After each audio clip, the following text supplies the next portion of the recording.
Здравствуйте, в эфире рубрика «Интервью». Я Марина Канадакова. И сегодня у нас в студии в честь Международного дня гидрометеорологической службы руководитель такой службы в республике Вагиф Гусейнов.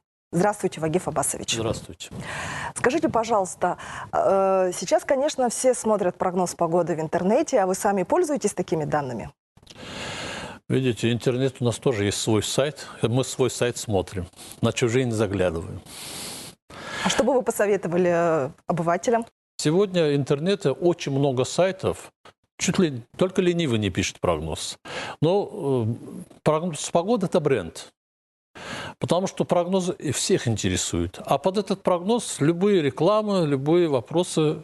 Да, даже вот смотрите, есть такой сайт R5, RP5, да. И все говорят, что там очень достоверная информация. Говорят очень достоверную информацию. Я всегда просто удивляюсь, откуда в Лондоне там, или тот, кто создает этот сайт, знает, что какая погода на Сарагаша фактическая погода.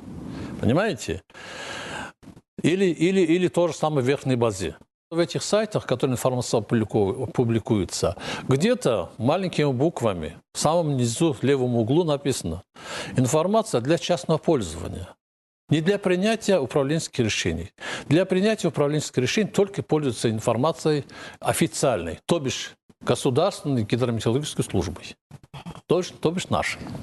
А вы можете пояснить, иногда вот в таких прогнозах погоды пишется температура, например, вот зимой минус 20, а ощущается как минус 27. Что это за новое понятие? Ощущается как? А вот знаете, это как раз тот самый нововведение вот этих сайтов, которые около метеорологической публики. Я даже не могу понять, для чего это делается. Ощущается как 27. Как можно? У каждого свое восприятие. То есть это совершенно не научное понятие? Нет, это не научное понятие.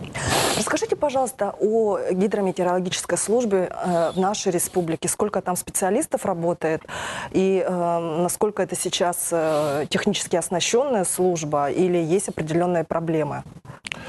Но без проблем нигде не бывает. Во-первых, наша структура обслуживает не только Республику Хакасия, и Юго-Красноярский край еще. Наш филиал насчитывает 25 метеорологических станций. В целом у нас штатное расписание 315 человек должно работать. Но фактически, учитывая то, что вот одна из проблем, кадровая проблема, которой нет работников, нет желающих работать у нас, потому что работа оперативная, невысокооплачиваемая, и при этом требования, высокие требования. И сколько у вас реально работает человек? Реально работает сегодня 270 человек.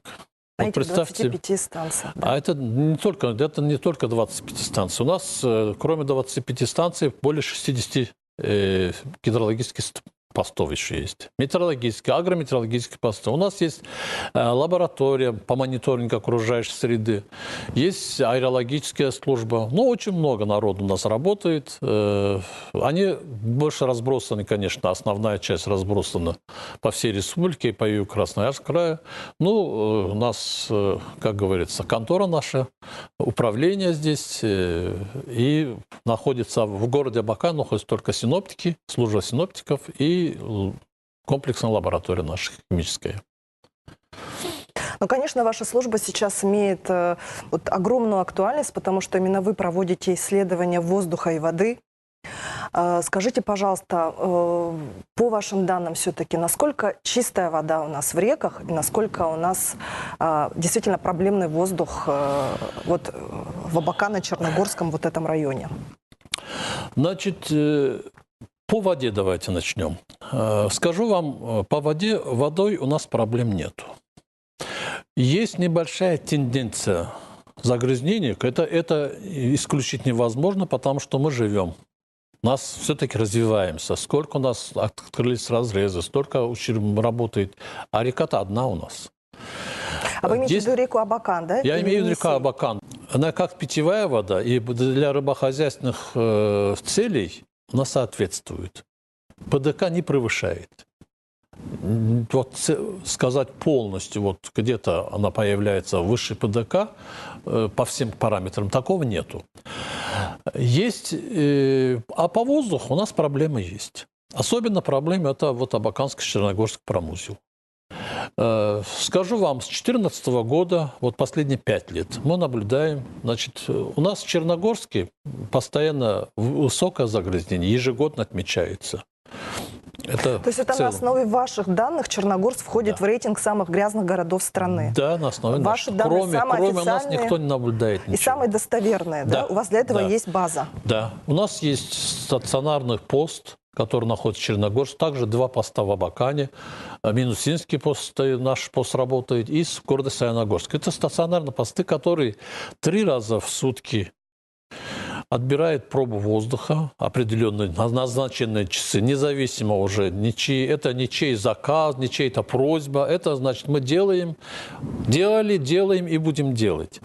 Вагиф Аббасович, но я не могу вас отпустить без какого-то прогноза на эту весну и, конечно, прогноз по паводковой ситуации. Какие-то данные вы можете нашим зрителям рассказать? Что нас ждет? На апрель месяц у нас прогноз данными составляется, пока он не готов. 25 числа, понедельник, этот будет уже выпущен прогноз. Но предварительно на 6-8 градусов выше климатические нормы. Ожидается теплый апрель, так скажем. По паводковой ситуации. Паводковая ситуация у нас по сложившейся обстановке, по состоянию на 20 марта, у нас запасов снега республики ниже нормы. От 65 до 90%. Но это не говорит о том, что мы можем расслабиться, вот нет снега и не будет паводка. Паводка никто не отменяет, соответственно.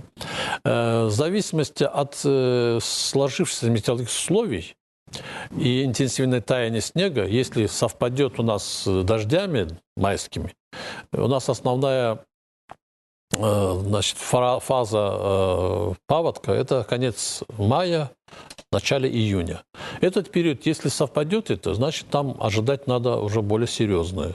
Если разойдутся эти явления, по-разному будет, значит, будет у нас средний паводок, не должен приносить никакого ущерба.